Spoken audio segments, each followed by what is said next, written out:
This is a video critique for 225 Devil Hide. The main points on this one I wanted to address were the poses and the timing. I've changed the camera so it's closer in and a bit more intimate, and this starting pose is okay, that's fine. Then what we wanted to do was improve upon the poses after that point. What I will first do is just show you I've done a few sketches, really crappy little sketches. So the first might be that we get a bit of an anticipation where it goes up, it pulls up into his hands like this and pulls away from the direction he's going to go. So well, a bit tricky by the camera, but you can see that basically I'm saying he pulls up that way so that he can anticipate and go sweep through that way.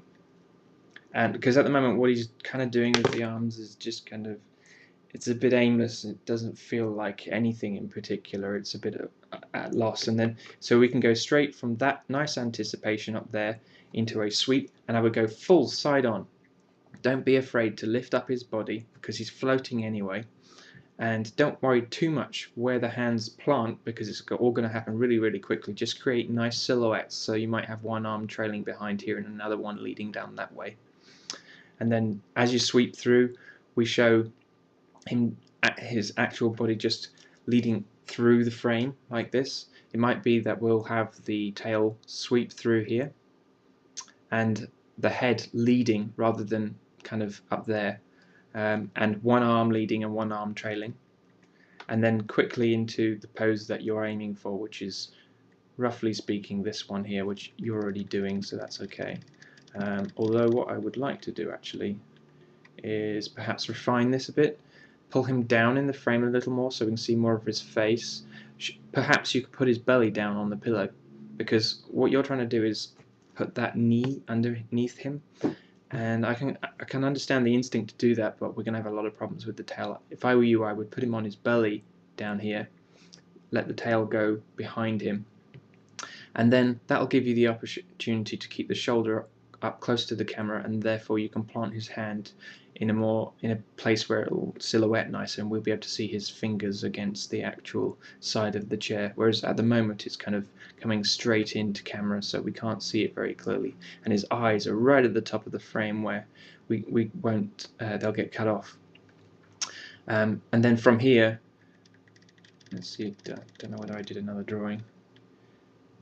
Yeah, then from here it might be that you leave his left arm up on the cushion, so supporting himself still, while the other arm relaxes down, and we definitely want to see his head turn down and his eyes look down. And the thing about this pose is it actually needs to happen earlier. Look at the timing of the camera move that I've put in there, and have him do this before the camera starts to sweep around, because at the moment you've got him not really turning around until after the camera started doing its thing. That means he's reacting to the camera, and that's the wrong way to do it. What you need to do is have the camera reacting to him.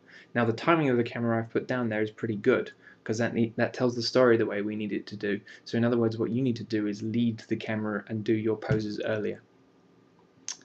And then other than that, it was just a question of bringing him more into frame by the end of it. So have him come all the way over.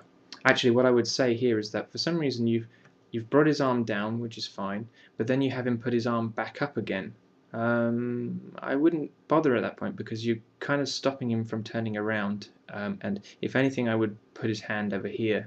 But the main thing is that by the time you get to here, we're going to need to have him in a nicer, let's just draw a composition for you so you don't get it wrong. So right the way through to here. I mean, it's sort of about this composition, but because we're moving in and we're trying to focus on these gravestones, I would bring him into frame. And you don't have to have him silhouetting. It could be that we just see the back of his head, and an arm here or something like that, because the back of his head has got a nice silhouette as it is. He's got this nice sort of horn-like thing going on. So the focus of this shot is not him by this point, so we don't need to see his facial expressions, everything. The sound is going to give us that. What we'll actually do is flesh out this. We'll probably put another gravestone here and a few more going off into the distance so that the whole focus becomes on this, and more than likely we'll pull focus, he'll go soft at this point, and we'll just show the gravestones. That was it really. Thank you. Bye.